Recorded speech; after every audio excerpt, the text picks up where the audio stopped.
Thank you for joining us on another segment today, everyone. Welcome back. If you didn't tune in last time, my name is Jennifer Blaylock with CSA Materials. We last spoke at our Roadmaps to Success panel on what it takes to be a strong, successful woman in this industry. On this panel today, we wanted to do something a little bit different, and we want to go back and look at the evolution of women throughout the industry, right? Where we've been, where we are now, and where we'd like to be. And how, of course, Women of Asphalt can help us get there. So we're very excited. We have three very special and brave guests with us here today. I'm excited to introduce Dr. John Epps, the Executive Associate Director at TTI. We also have Lon Albert, the President and Owner of Reese Albert Inc. and CSA Materials. And lastly, Mr. Johnny Wiseman, also owner and president of Colorado Materials and Hunter Industries. Thank y'all so much for being here today. We're really excited. We appreciate your support, and I think a really great way to start out so we can kind of, all just relax and give some history, right, on all of y'all, how you got started in this industry, just really quickly, if we could go around. I think that helps give us a perspective of looking at where we've been, right? So, Dr. Epps, if you would like to start. How did you get involved in this industry? Thank you for preparing us for that question. Yes. I had to give some thought to it, Jenny. And I was just thinking that there was a patch of dirt outside of my parents' house, and somehow they bought a little motor grader patrol device. I think it was a little cat kind of a thing.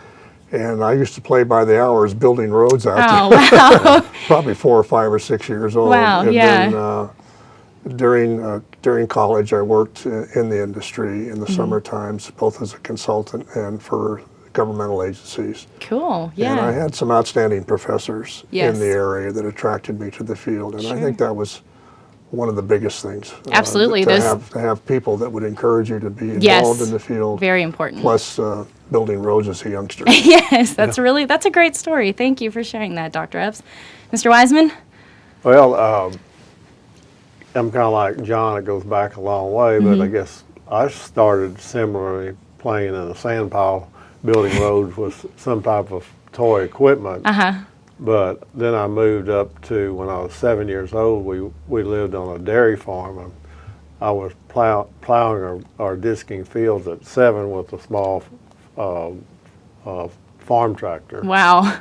For 25 cents an hour. So I advanced from there to, when I was going to high school, whatever, working on the road, which paid $1.25 an hour with overtime. So you're getting paid as a 7-year-old? Yep. Wow, that's, man. Well, I mean, if you did that, around the dairy barn, it's ice cream money. That was just part of the deal. You can get paid anything. Sure. So, we did that, but it was long hours and dirty work, as I call it, around equipment. And during high school years, during the summer, I worked on a road. A lot of times I lied about my age. And it was $1.25 with overtime. So that was that's big money. Upward. Yeah. And then when I went to, and then after I got out of high school, I went to work on running equipment on highway jobs. Later on, I went to college and took accounting, not civil engineering. Oh, well, that's all right. That's all right. So I took all the accounting I could. I had 33 hours in accounting because I wanted to run a business, and then absolutely. Then started in my own business in 1973. Man, and so for about 4 or 5 people, Okay, great. So for the two of y'all, it's kind of always been there, right? It goes back to your childhood. Yep. So, Lon, can you relate, or did you have a different? I can relate to the sandbox experience to start with. How funny is that? I'll have to put Jason in the sandbox. It is. I can remember the sandbox. Yeah. Get your hands dirty. There you That's go. right. There you go. But I grew up being around the business from day one, and was exposed to it. Went to work at a very young age. Yeah. 7's pretty young. Well, Seven's I don't know if I can beat 7 or not, but at least on a construction project. Sure. But working something else, yes. Yeah. But I was probably 14 or 15 when I truly started working on a construction crew on a pneumatic roller. Wow. And that went on for a few years, and it was time to go to college, and I had other other dreams back then. Sure. Not construction related, and certainly Sure. not a family Sure. business related. But things came around, and I targeted civil engineering, and which again I was going to pursue that. Absolutely, That track. yeah. Absolutely. But it turned into joining the family business many years later, and it's something I swore I'd never do. Well, we're definitely really glad that you did. So I am too. I think it's really great actually how we can connect those stories all the way back to y'all's childhoods, and I think it helps paint this picture for all of us, right? To kind of start out how it started for y'all, and Right. it gives a really great perspective. So thank y'all so much for sharing. Yeah, by the way, Jennifer, Amy had a sandbox too. Oh, did she? That makes complete and total sense. I made sure she had a sandbox. Yes, that makes total sense. I didn't, so now I kind of feel like I'm the odd one out. But no, thank y'all so much. So I think if we kind of go back and reflect, and I'll come back to you, Dr. Epps, and starting out as a professor, right? Later on in your career when you're starting out, and we kind of looking at your students when you first started teaching versus other professors. Did you see a large group of female students when you first started that were interested in kind of the STEM, not necessarily in construction, but maybe in a relatable field when it came to the sciences and technologies? I started teaching at Texas A&M University in 1968, and that was shortly after or about the same time that women were allowed on campus. Yeah. Yeah. So I think it was about 65 or so, Johnny, something like that, except for kids or spouses. Sure. Yeah. So there were very few women involved in any of the sciences or engineering. In fact, there were zero in civil engineering at that time.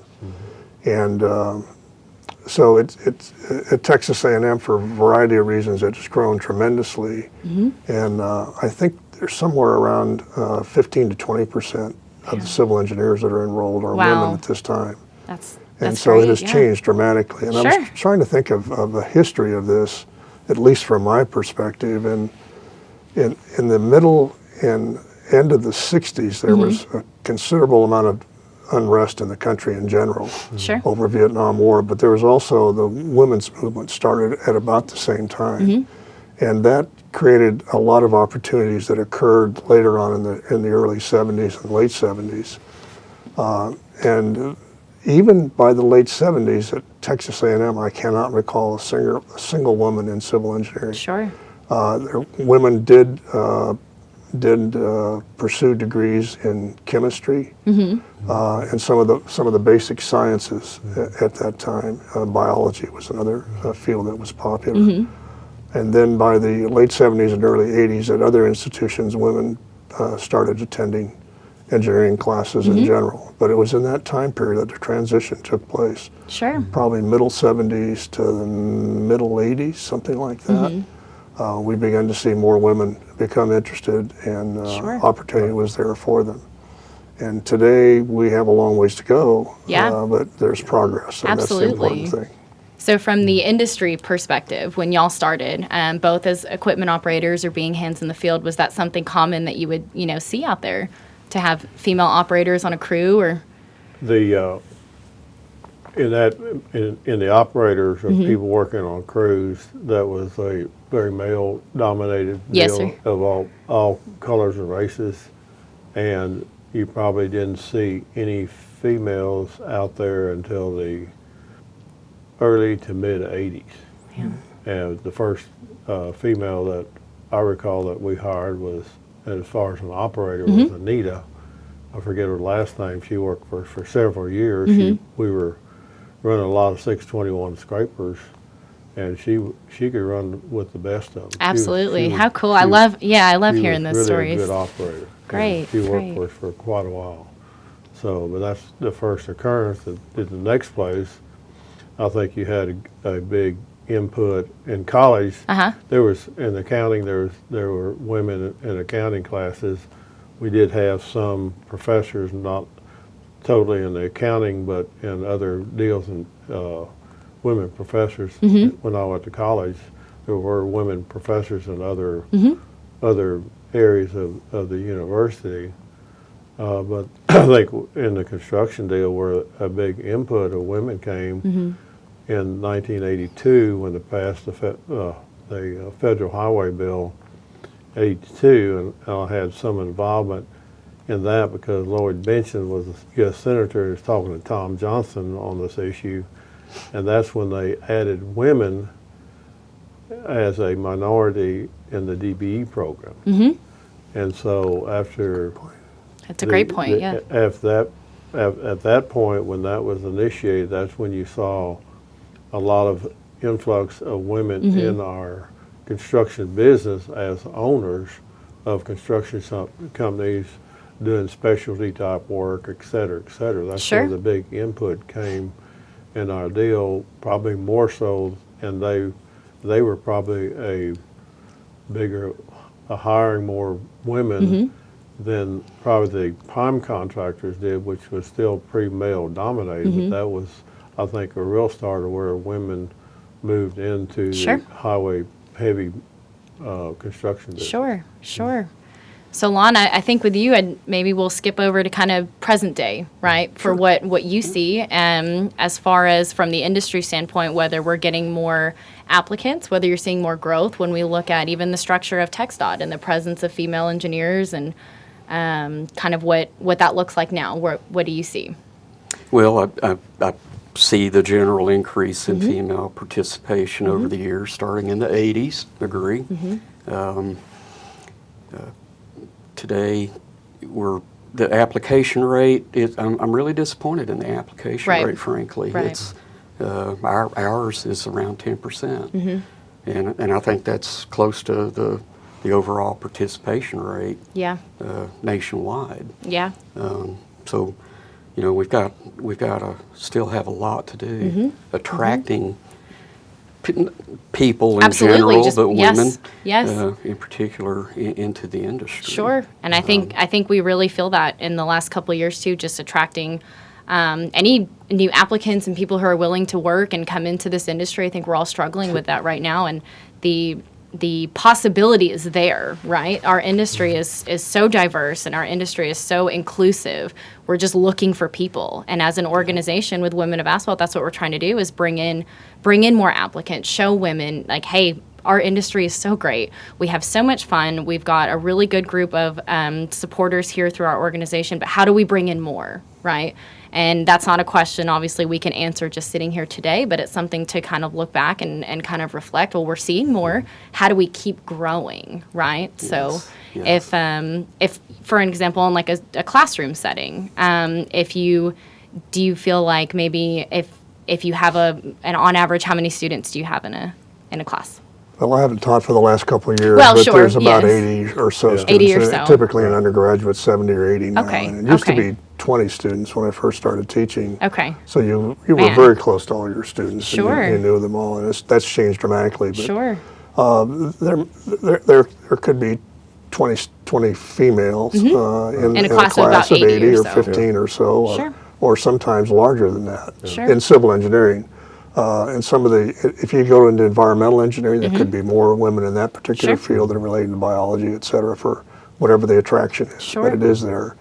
And you would like to see a lot more. Absolutely. Because 50% of our potential workforce are women. Yeah. And we aren't getting them in construction. Yes. Unfortunately, we'd like to have more, and we need more talented, very talented people in that area.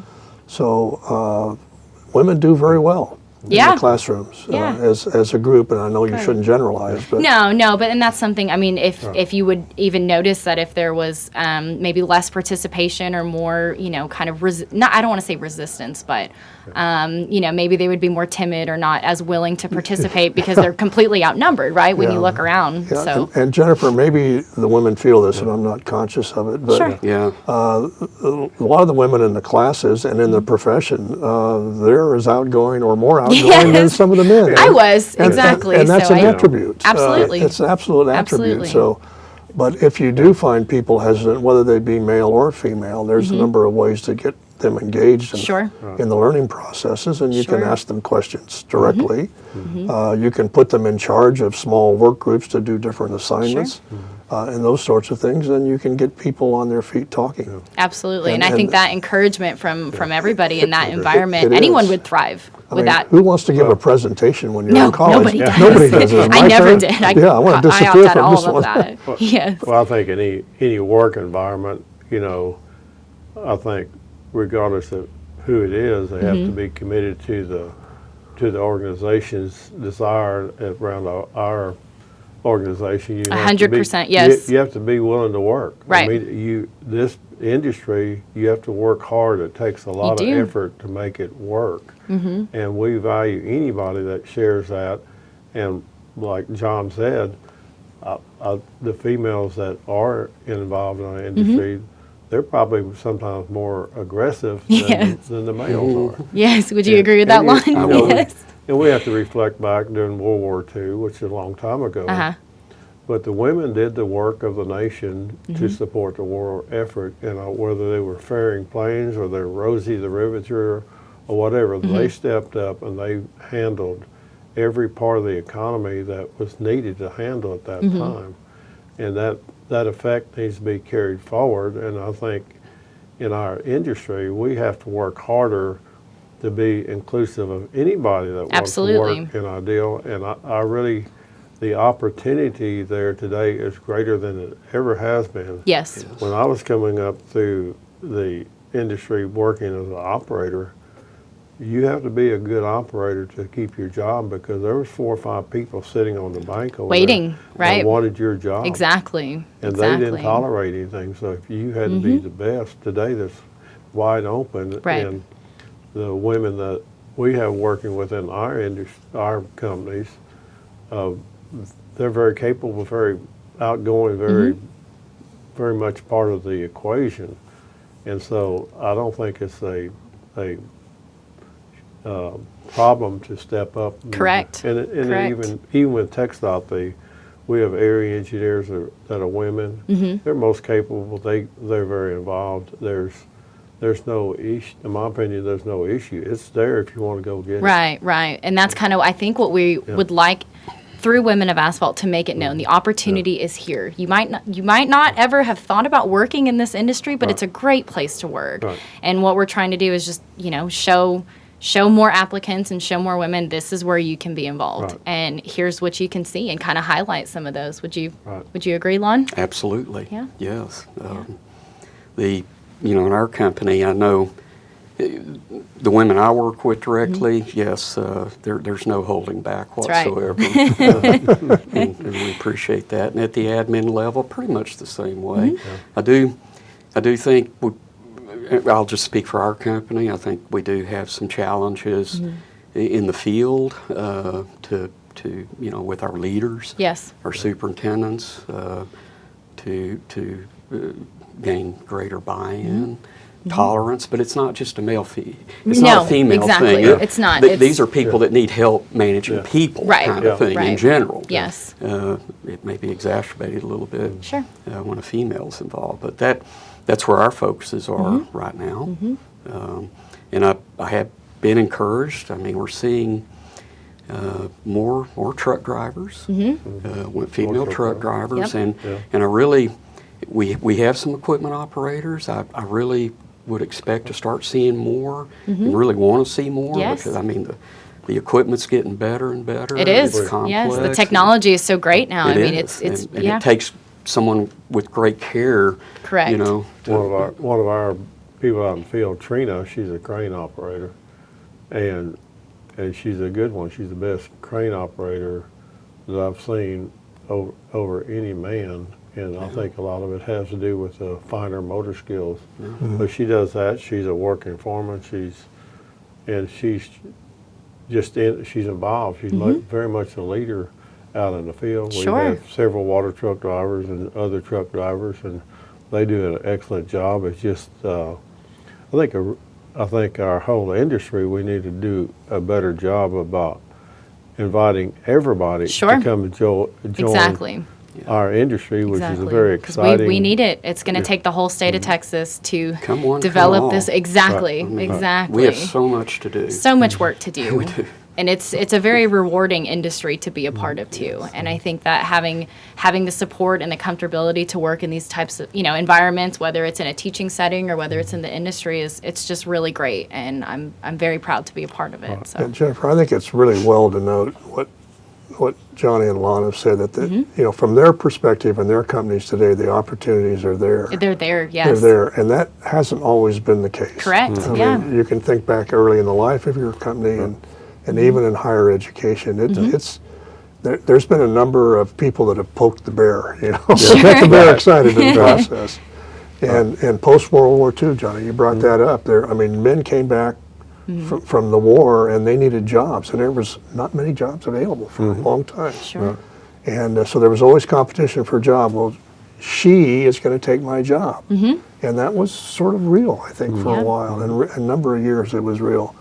But with the women's movement and the 82 underrepresented groups, which I forgot about that, Johnny, that's a big thing. Other things that we've done politically to encourage underrepresented groups to get involved in our business and other businesses and to create these opportunities, I think it's put us where we are today. And I think we're all looking for skilled people, people that are very good technically and socially, that finish their jobs, that have all these skill sets that we've Absolutely. talked about, over Absolutely. the years. And is every company like that in the country? I don't know. I can't say that, Correct. but it probably is not. Right. Yeah. It needs to be, and I think we need to continue to poke the bear and make sure that this does happen. Yeah. And Could not agree more. Could not higher agree more. education's changed.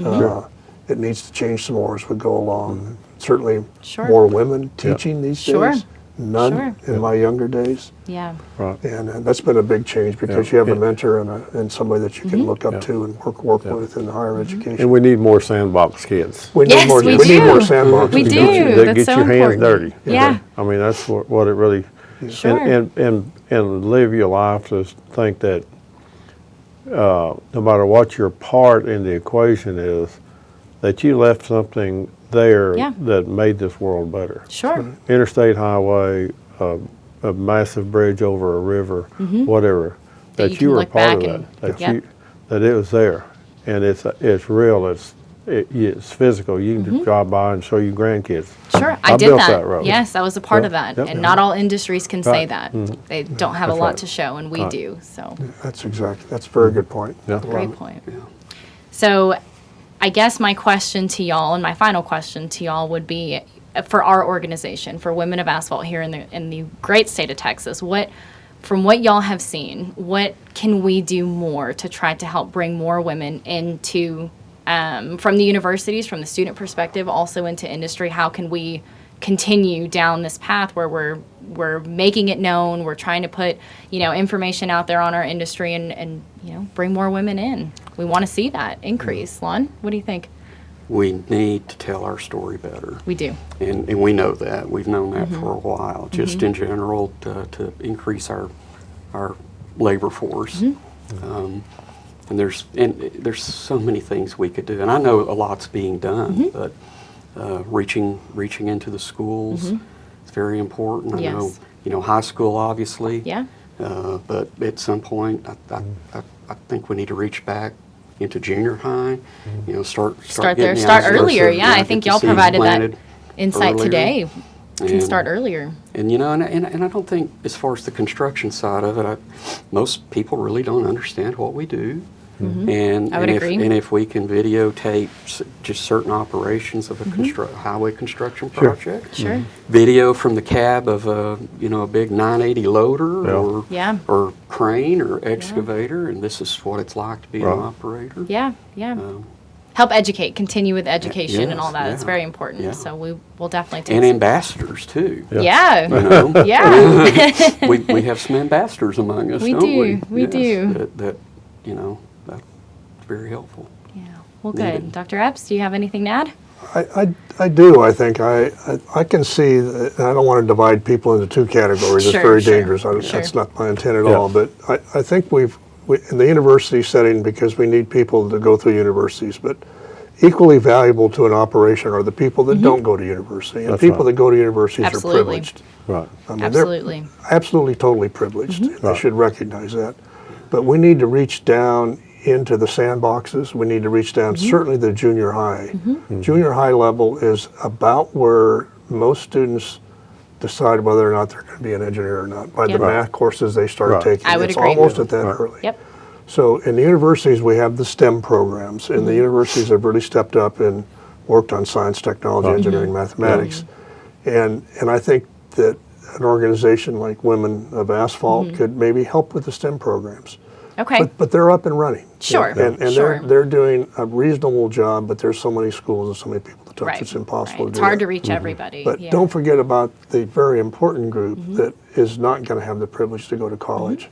And to get them involved in our business. And that's more of what Lon Right. talked about. Yeah. This is pretty cool stuff here, folks, that we're doing. And then to keep the people engaged, particularly once we get them in college to do the things that we would like to have them do for us in our business, we need to make things and break things and, Yeah. and have Yeah. fun doing it.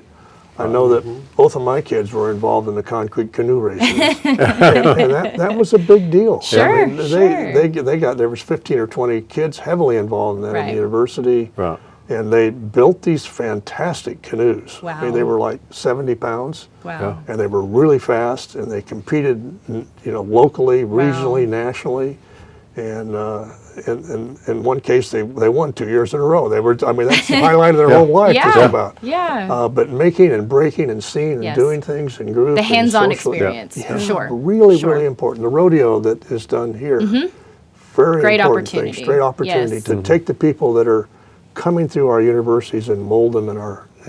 Yeah. Please Sure. don't forget about the very important part Yeah. of the organization. So No, that's a great. yeah. That is a and great. I don't have an perspective. answer to either one of those, but Sure, but it all. Yes. we need to think about that. Yes. Okay, thank you. Well, I mean, just I'll follow up on that. I think that a little bit of getting into the college side of it, most of their stuff is related to vertical buildings. Yes, I would agree in civil not engineering. Correct. Civil highway, You're not- heavy highway. And that's where we really need to work on that. But the high school level too, because I think that, 16, 17, 18-year-old person, they don't really know what they want to do, Right. but you need to put something in front of them that captivates them. I want to go do that. Right. I want to run that machine, Right. or I want to build that bridge. or I Show them wanna the possibilities but that there's exist. I mean, Yes. you take young people through a quarry or even on a highway job, and they're just amazed at what's going on out Yeah. there. And most Yeah. people, like a lot of things, think, well, a highway just happened. No, Right. It takes disappeared, right? Yeah, it just I had to appeared. sit Just and wait like for traffic, where, but it where's the meat come Yes. from? Oh, HEB. Yeah. That Right. type of Right. thinking. Right. And that's what we've really got to work on. That Sure. shows the excitement and the viability and the opportunity that you can do in our industry, and it pays well. I Yep, mean, it does. it really does. pays well, and let's admit it, there's a very large percentage of young people that are not going to go to college, Yeah. but they could go into our industry And thrive. and thrive and make a good salary starting out, Yeah. and not have any debt, and they can, OJT, learn on the job. Yes. And then Yes. we have several people, one of them happens to be a female that did a real good job, and while she worked for us, like probably many of y'all, went and got her degree while she worked for us. Absolutely. And that added to her value to our organization. Sure. And And what for she her could- personal growth. Yep, Absolutely. yep. And a Absolutely. very, very talented individual. So Great. it's there. It just has to be also, I think, show people that the way you get somewhere is hard work. Yep. You can't get there. I mean, either a professional athlete, a golfer, they probably hit 10,000 golf balls a week. It isn't just going out there on a weekend and Right. playing. It's hard Yeah. work. Dedication, time. And if you're going to be good at something, it takes hard work, and that's the thing that I think we need to. And there's nothing wrong with hard work, it's the fulfillment of life. Sure. Sure. Well, thank you. Thank all of y'all. Actually, this is some really great content today. So we appreciate all of y'all. I don't have any other questions for y'all. I really don't. You So ran out of questions. I ran out of questions. Y'all just answered We them have so questions for you. Can we ask well. you Yeah, no, questions? no, I'm just kidding. But no, I do. Unless y'all have any other share or stories that y'all want to share. How do you feel about your track through this Oh industry? man, I think it's been Thank you. literally a rocky road from when I started until now. So Okay. for me personally, I started as an inspector, so very green. I started looking at projects that I didn't know anything about. I didn't know how to read plans. I kind of felt like I was thrown out there, and I had to learn very quickly. So coming from the oil field into this industry is completely different. And I do think that this industry has shown me that it is more, there are a lot of opportunities here for me. And I didn't feel like that where I was before. So starting as an inspector and then moving on to the construction side, it actually starting on construction and now again moving to the material side, it's been a lot. There's so much. We cover so much ground, literally. And I think the material side and the quarry side is actually seen a lot less, like you said, until you actually go out there and you take a trip to a quarry and you know where your aggregates are coming from and what it takes to build a road. I mean, people just, they don't understand that. And it's something that I really think I've fallen in love with. So Great. I'm really happy to be here. Good. So something you kind of, the point that you bring up indirectly is the, being flexible. You gotta be. Yeah. You gotta be. There's Yeah. too many moving parts. There's a You lot, just- a lot of hats you can wear, Yep. and you may wear more than one at the same Yep. time. Yeah, and that's almost okay. exclusively more And than that- one. it's You don't have to be encouraged. crazy to be in this business. You but do. it You helps. kind of do. Yeah, I would agree. I think we would all agree. So Yeah, Jennifer, I would really encourage the group, Women of Asphalt, and nationally and in Texas to really continue what they're doing, and because you provide a forum, from my perspective, you provide a forum for you to talk amongst yourselves. Absolutely. And you do face some issues that we haven't brought up today. I mean, they're out there. sure. Yeah. Sure. And sure. they have to be addressed, and like I mentioned before, you got to poke the bear Yep. every once in a while. Yep. So that's really important. But more important than that, you provide somebody to look up to for Sure. the other young women Sure. and young people that are coming into the profession, whether they be Which through is the really university ranks which is- or the other ranks. Right. Really needed today. It's really absolutely totally needed, Sure. and I just hope that you continue to do these things that you're doing. And as owners of companies here, and as hiring of engineers and researchers, it doesn't make any difference what the person is, as long as Exactly. they can do these skill sets. And I know everybody's not there. I appreciate that. But I think you got 3 people here that have said that I today, know. and I they, know. and they mean it. I mean, I know really, these you can folks feel pretty it. well. Yes, we can. And we want people, again, that are technically qualified, socially Sure. adept at doing what they're doing, finish, get engaged, all those kind of things that we're looking for in Absolutely. people. And there's, again, 50% of the potential workforce is underrepresented in our Yes. industry. Right. Yep. And that's not good, because It's a we need a huge- lot of people. It's a huge number. It's sort of that simple. Correct. And I think if, as an organization, if we can even reach just a few others to try to kind of stand up and look and almost indirectly mentor, right? Mentorship doesn't have to be completely one-on-one. You can look up to somebody that you don't even know, know? right. And so if we can kind of just reach different groups of people and encourage more and show people what our industry is made of, and through support and everything that y'all are doing, it really helps. And so we appreciate so much that y'all are here and took your time to come and talk with us today. And we're going to keep trucking. We're going to keep shining and try and bring more people in and encourage women to join. So Build more sandboxes. yes, build more sandboxes. Well, Yes. y'all are doing a Throw it great all job. stars. Thank you. And y'all, Thank you. Y'all Yeah. know you have a lot of support. I have a lot of support, and, Yeah. and I see a lot of enthusiasm amongst your group, and Trying to wanting come do out more. swinging, man. That's right. That's Come right. out And- swinging. So. And that's great. That's wonderful. Yeah. Good. Well, thank y'all so much again. And to everyone who's listening and tuned in today, we appreciate your time, and thank you for supporting Women of Asphalt.